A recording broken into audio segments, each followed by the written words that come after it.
பீஷ்மரின் வினோதமான குரு தட்சணை. இந்த காலத்தில் குருகுலங்களில் தான் படிப்பர் மாணவர்கள். சீடர்கள் எனப்படும் இவர்கள் குருவுக்கு வேண்டிய சேவை செய்வார்கள்.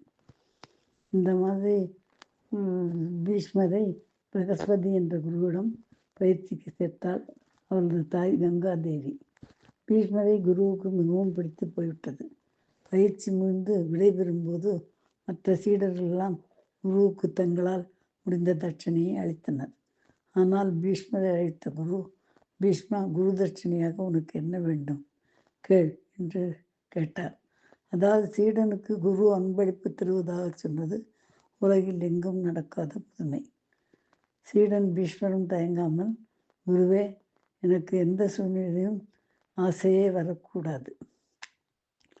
இதற்கான மனோபலம் பெற எனக்கு அருளுங்கள் என்றார். பீஷ்மா, உன் இதயம் இரும்பு போல் பலமாக இருக்கும். பெண், மண், பொன் ஆகிய எதுவும் உன்னை அசைத்து விடாது என்றார் குரு. இந்த தட்சணை தந்த மன உறுதியால் தான் தந்தை சந்தனுவுக்காக தன் வாழ்வையை அர்ப்பணித்தார் பீஷ்மர். குரு அருள் இருந்தால் திருவருளான தெய்வ பலம் தானாக கிடைத்துவிடும். இதனால் தான் மாதா பிதாவுக்கு அடுத்தபடியாக குருவுக்கு முக்கியத்துவம் கொடுத்தனர் நம் முன்னோர்.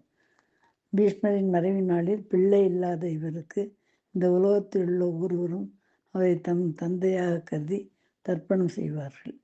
தீர்த்தக்கரைகளில் இந்த தர்ப்பணத்தை செய்வதன் மூலம் நம் வாழ்வு தலை சிறந்ததாக அமையும். என்ன பீஷ்மரின் சாதனை!